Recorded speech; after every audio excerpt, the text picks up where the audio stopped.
Сайн байцгаана уу хүнд үзэгчдээ. Өнөөдөр орой манай DeFacto нэвтрүүлгийн зочноор Европын хөгжлийн банкны гүйцэтгэх захирал Оливе Декам оролцож байна.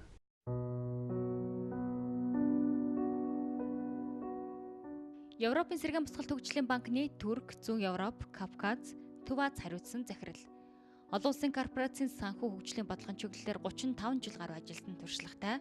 1975-аас 1993 оны хооронд Chase Manhattan Group-ийн Бразил, Америк нэгдсэн улс, Их Британи дахь салбарт ажилласан. 1993 оноос хойш Европын Сэргээн Босголт хөгжлийн банкинд ажиллаж байна. 13 улсад 10.5 тэрбум еврогийн өртөг бүхий төсөл хэрэгжүүлж хянадаг. Бельгийн Louvain католик их сургуулийг хэрэглээний эдийн засгч мэргэжлэр төгссөн Бельгийн иргэн. Good evening, sir. Good evening. So this time, what brought you? I know you have been traveling, coming to Mongolia several times. We met before. What is this time? Well, over the last 6 years, I've been engaged in Mongolia. And this is my second visit this year. And I think the purpose is pretty clear. You have a new government. There's a new action plan. And it happens that it coincides with the EBRD's new country strategy going forward for the next 3 years. So I came, joined with quite a lot of associates to, I think, listen, assess, and try to shape our new strategy. Before we come to this strategy, which is a very important landmark for cooperation between bank and the country, please tell us about the EBRD. What is this organization about for those who is interested to know more? Well, the EBRD, European Bank for Reconstruction and Development, is an international financial institution. It was created in 91 when the Berlin Wall happened and that the URSS, the communism type of economy and society, was being challenged, and our shareholders, who are basically majority European, but also have all the, I would say, biggest countries of the G8, Japan, Korea, America, they decided to create this institution specifically for Eastern and Central Europe. This reconstruction and development type of banks, it is not the first time. After the Second World War, also the current World Bank was created after the devastating war, right? Yes. Is it something that the countries get together and try to help those who need? Well, I think that when you have such a historic happening of a complete continent going through a complete revolution, if the purpose here was indeed to integrate this region, this continent in the world, and to try to promote market economy and democracy, these institutions are created for the purpose of being probably the first one in the initial stage to be able to finance, take risk, and make change happen. And because we were the newest, we were slightly designed differently. We were designed to be focused on the private sector development and be completely project-driven. That's in fact the former Soviet Union and former Eastern European countries the most needed, because they and we in Mongolia had not private sector. So after 20 years, after that creation by, I understand, François Mitterrand has suggested, right? Yeah, it was Kohl, President of Germany, it was Lady Thatcher, yes, and Mitterrand, basically. Very historical figures. So after 20 years since creation, have you achieved what you have, what you were envisioning before? I think it's up to our shareholders, our clients, and the market to put the verdict. But I think the facts do talk for themselves. Since we've been created, I think we have been the single biggest, largest investor in this region. We have made more than 50 billion euro, so $65 billion of investments over time, mobilized probably twice as much with co-financing as a catalyst or sponsors money. We have basically been active in all countries. We've made, I would say, we've been a partner to push reforms and basically to allow that the private sector blossom and is the model of business growth, which in most of the countries, with a few exceptions, has been endorsed, including in Mongolia. Yep. Let's talk about that part of Mongolia. It's a European EBRD. Mongolia is not a European country. So what is the very cause? Mongolia is a member, right? Yeah. Today. But what was the cause that Mongolia can be a member of your institution? Well, as I told you, we were created specifically for East and Central Europe. And therefore, Mongolia was not part of that geographic remit. But at Mongolia's own request, in 2000 or 2001, they asked to become a country of operation. That took a long time. It took 5-6 years, unfortunately, because we were changing the agreements of the bank, and we had to go through the 61 shareholders to ask through parliament or government the permission to enlarge the geographic remit. But then it happened that in 2006, finally this decision was taken, and that's when we started operating and investing in this country.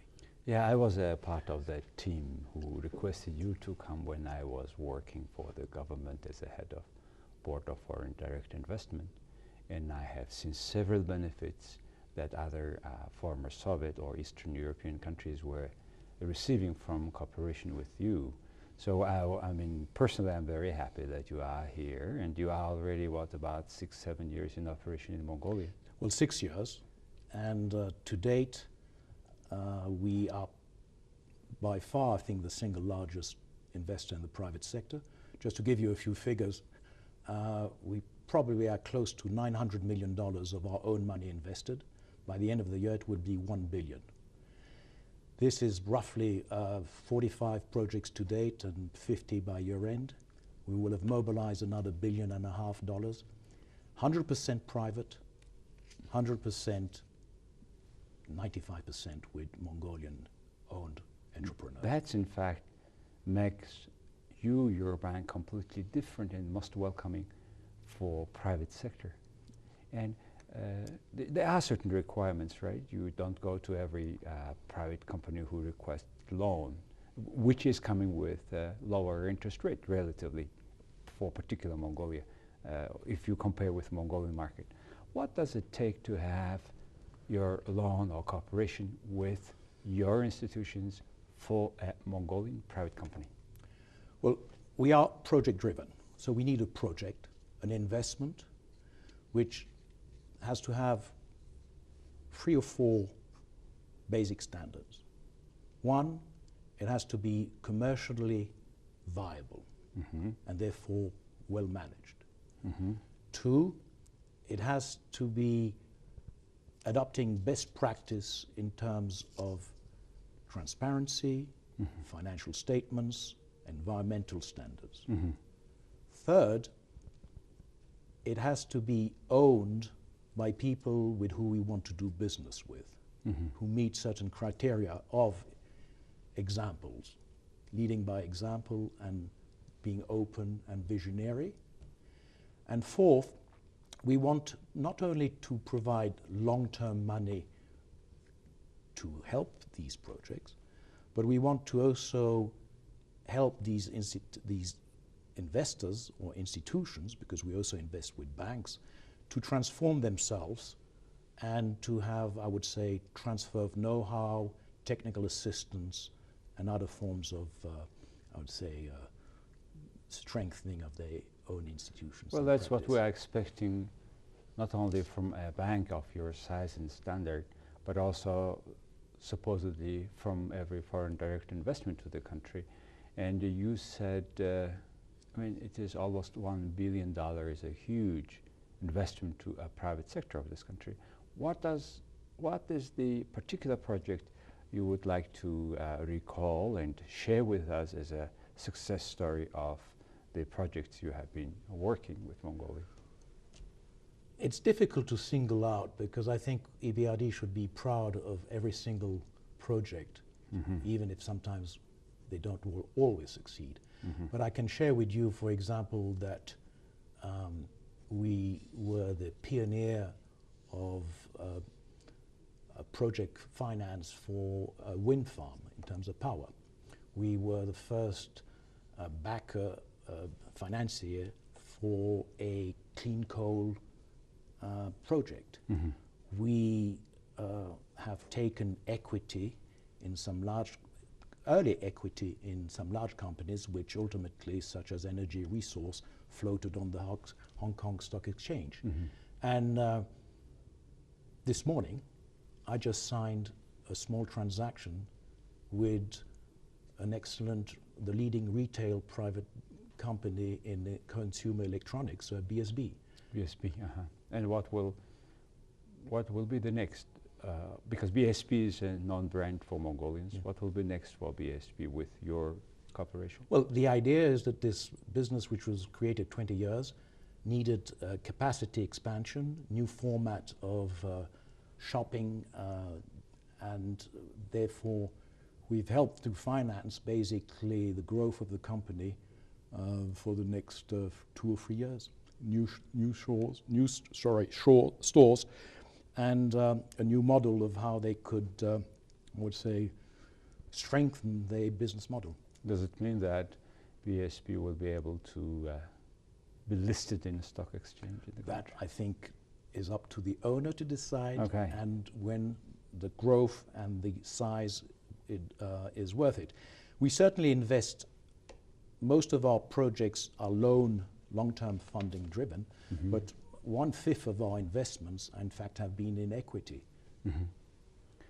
So you are not only in a debt, but also in equity. Yes, because I think there's two reasons. One is that a company, when it's in a rapid growth, cannot just depend on debt. Certainly. Second, by being a partner with a private business, we help them to strengthen their corporate governance and their practice as a shareholder, minority shareholder. Yes. And that, I think, gives a certain comfort that ultimately the owners will be, I would say, even more comfortable in growing their business, and if they want, finding partners or partially floating some shares, or finding other banks to finance the future, because we don't want to be the only partner. We want to bring others in every business that we invest. So you not only bring finance to a company, but also bring certain know-how with that finance. Yes. Or do you bring technology, or do you advise them to buy particular technology, or what is the way? No, we would trust, I would say, an owner to know his business. However, he or she may want to benefit from what it means to run a business for the long term and how to create value, not just on a short-term base. And I think there you can have different technical assistance on rules of the game, financial disclosure, what's the right capital versus debt, transfer of better systems in terms of cost accounting or deciding what's core. So we will incentivize, if you want, and stimulate to go beyond where they are today. Mr. Dekam, before we come to this current, your mission, may I ask you a question about the banking sector in general, and what does it take to be a banker like you after many years working in private, different banks? What is the most important thing, or if you wish, character for being a banker? Well, I've been now for 30 years, and I started in Brazil, went to New York, then was sent by an American bank to London, and then almost 20 years ago, I made the move to join the EBRD. I think the basic skills of trying to assess and have the judgment of a project and the discipline to have it on the long-term base is number one rule. But I think what makes, I think, me today proud and happy to be still a banker on the road 50% of my time, it is to work that through our projects we can create, I would say, new environment, new rules, and it's that impact which I think makes that you don't want to be a banker for the short term. You want to be a banker to leave, and it's the institution basically that does it, that you leave a certain legacy that will carry out, and the reputation of this institution can help, again, best practice, reform in the public sector, and that you see over time, you have to be, I think the third quality, basic requirement is that you have to be tolerant and patient and tenacious, because sometimes results don't show up immediately. And plus, not everything depends on you, whoever you, whatever is your skills. Banking is something that a lot of things depends on external conditions. Yes, but that's I would say, one of the unique features of an international financial institution such as EBRD. We're not in the vagaries of the markets, if you want. We are a AAA institution, AAA rated. We are profitable. We never ask for any taxpayers' money. Mm-hmm. Our portfolio is impeccable in terms of quality.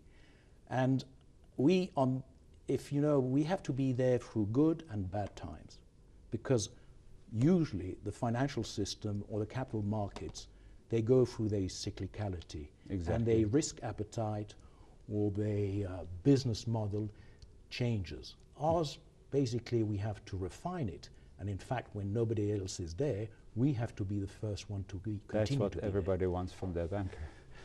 Well, EBRD doesn't work in European Union, in Western Europe, right? No. You don't. However, your health conditions also depend on the environment in which you are living. So in that context, how do you see the future of euro now? Well, I think a lot has been written. The EBRD, I would say, position is that there's no doubt that the Eurozone and Europe is going through a crisis. It's rather severe. But we should also not underestimate, I would say, the resolve of ultimately going through this crisis. And in due course, we believe it will happen. It does have certainly an impact on, as far as we are most concerned, it is not within Europe that we would just focus. I think we want to focus on how the neighboring countries of operation that we are active in are affected, and what could we do to try to help them to be a little bit buffered by that.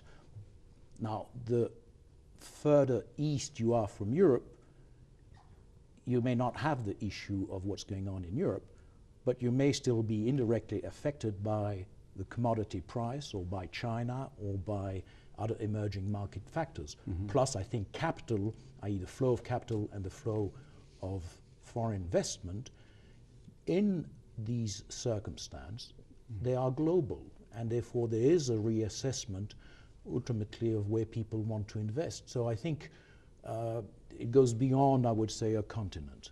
So would you see Eurozone to be smaller than today, some country out, but the smaller those who are staying will go through the crisis and come out stronger and better? I hope so. All right, okay. Back to Mongolia. Mongolia, we have been working on the monetary money market, okay, banking. We are still lack of capital market.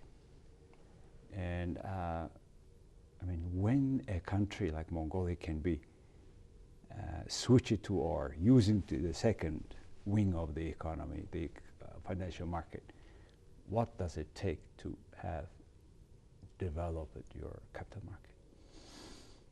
Well, I think one step at a time. And I think it's too early to talk about local capital markets, if I be honest. Sure. I think the banking sector, comprising micro institutions or banks, is still going through its permutation to find its role. And by that I mean that it is still a relatively little contributor to the financing of the total economy. We call it financial intermediation. Yes. So the total size of the banks, either by their loans or by their capital, is relatively little. Now, it was okay until a few years ago. But if, like Mongolia is going through now, a very rapid mining-driven boom and growth, and that you do have a private sector which is in need of credit, then you start having these constraints, and you have to increase, I would say, and continue to improve the regulation, the risk management, and the access to long-term funding of these banks. They are also, in due course, supposed to contribute to the financing of large private sector-driven infrastructure. So we will do our job. International capital market can be part of a solution, but ultimately the banking sector has to improve, mature, and in due course you can create a capital market. But I think it's a bit too early to be realistic for the time. To increase the size of banking sector, if you can compare with other countries, isn't it not best way to attract foreign commercial banks to come into the market? There's a lot of debate on, the ownership. I think that at the end of the day, it's a question of competition and best practice and capital. So and you can apply that for industry, you can apply that for infrastructure, or you can apply that in the financial sector. So today, the financial sector is relatively, domestic. Would it be welcomed? I think so. You don't want to have one or the other. I think a balance in due course is probably for the benefit of everybody. Okay. You have just visited the country when we have a new government, as you said, and we hope this government will go for next 4 years in the team they have just created. What's your feeling? What this new government should focus these days on better? 3 things. Fiscal stability, rules of the game for investment climate to be stronger and more open, and third, to be long-term driven in their discipline and transparency of managing the mining and the future wealth and the institutions, the state-owned institutions linked to this mining or this resource management. So still the driver of the economy will be mining, no doubt. In the next 4 years, probably beyond. There's no doubt. The potential of this country lies in its ground, but it also lies with its people. And I think you have the challenge as a country to be sure that one can diversify its economy and have very strong institutions. If you have strong institutions, solid long-term macro policy, economic policy, then you can cope with, let's say, the scale of your wealth being concentrated in mining, but you will be able to create also a diversification and a bigger role for the private sector in its infrastructure. Because don't forget, mining is one thing. The other one is what you do with the product or the value added. And I think there you talk about massive investments in power, railway.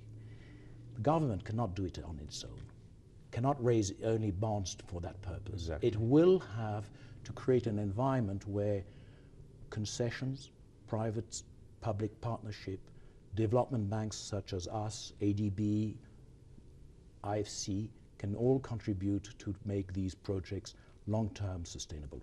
The power station number 5 about the infrastructure and logistics is being early, or the project implementing companies were sort of earlier selected.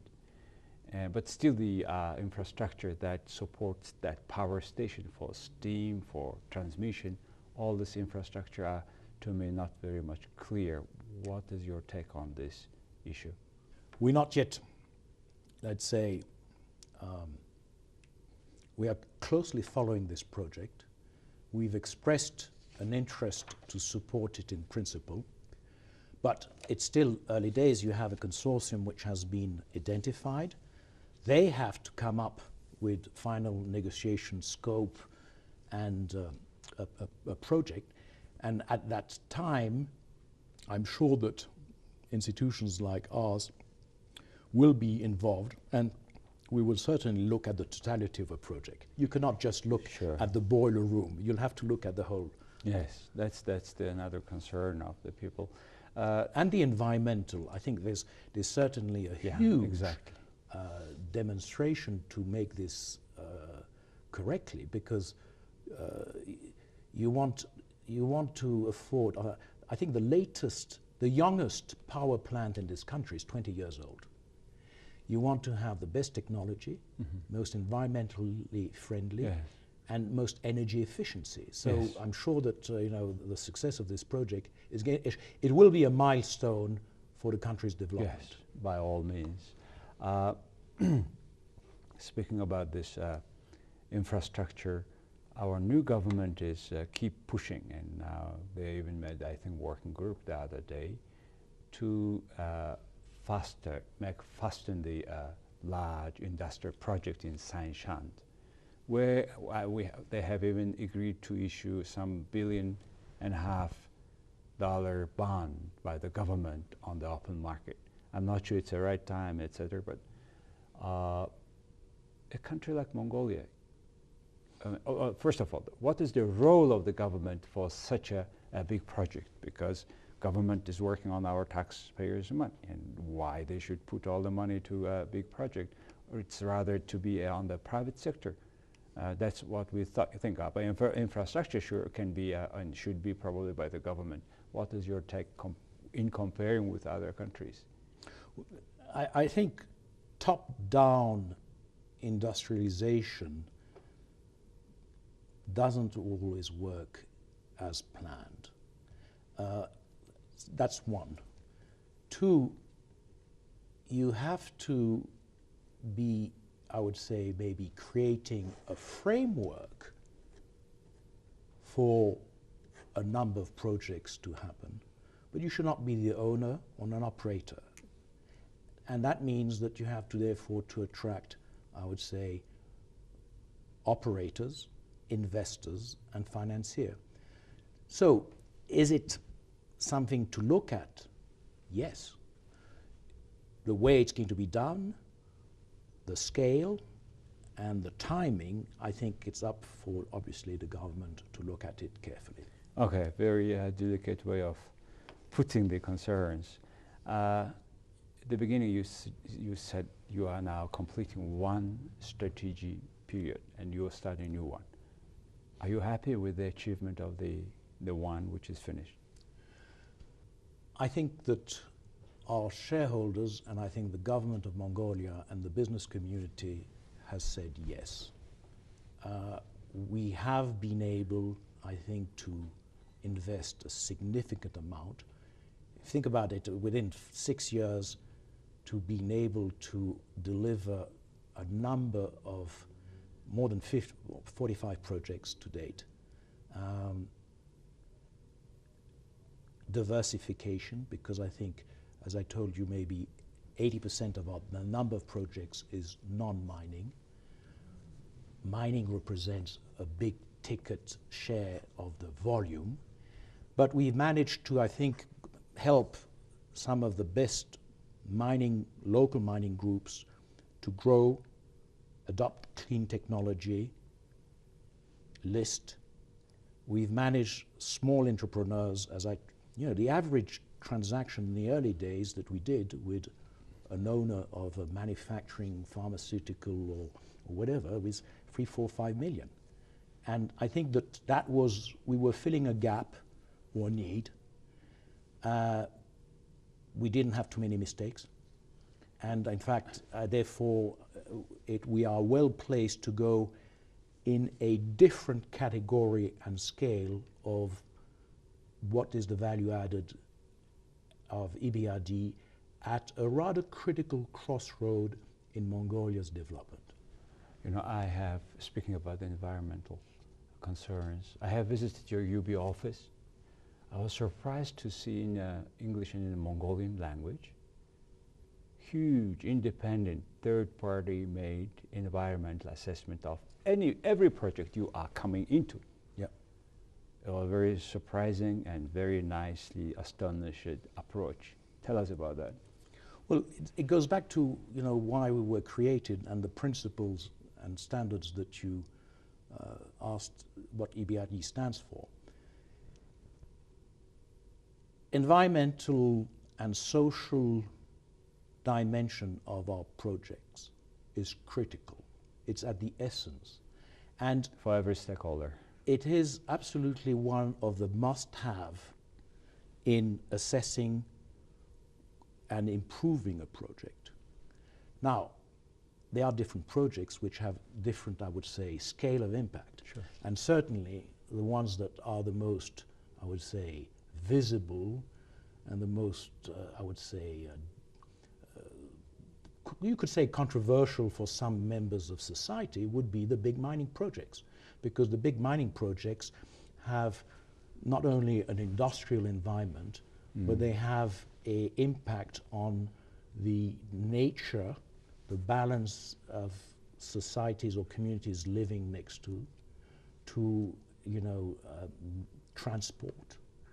And therefore, it is part of our due diligence, and we've done that up to now very successfully with most of our mining projects.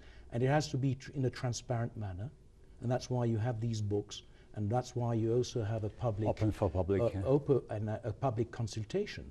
So we have to listen and try to explain how certain concerns should or may or must be addressed by the investor, and EBRD is, I would say, a guardian of trying to keep these standards.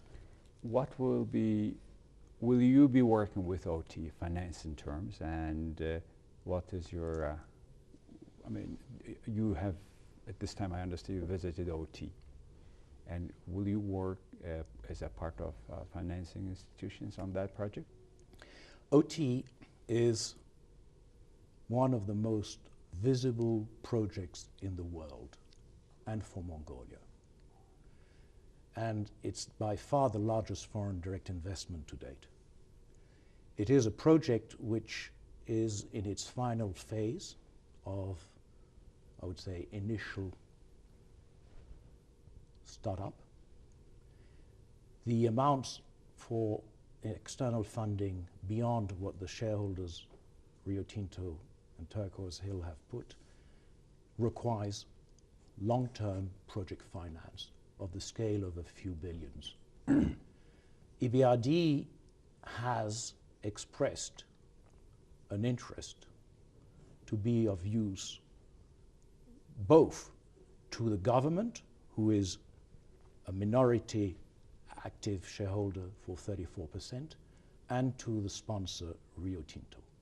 And we do look forward to try to see how this project does evolve and can be seen as a success. What is your bank position on that renewed consideration or renewed activity to renegotiate investment agreement with OT? There is an investment agreement in place which took an enormous amount of discussion, change, and ultimate endorsement by all parties involved, including within Mongolia. For us, this investment agreement is the framework under which, if anybody wants to, quote unquote, have clarification or whatever, it has to be done in a constructive manner for a mutual outcome. And we hope that that's going to be the case, because ultimately there should be a converging interest of the partners to make it a success. They cannot afford not to have a success. Yes. There is several transportation infrastructure projects in the country, and I understand, or you are at least considering the building of a railway from hyanadag, part of Tavan Tolghe, to a southern border. Is it still your intention, or you changed your mind? No, the energy resource company, which is the concessionaire, has signed its concession agreement earlier this year. They are going through, I would say, a kind of scoping of the total project. And we have, Energy Resource is a client of EBRD, and we believe that we should hopefully be working on this project in due course.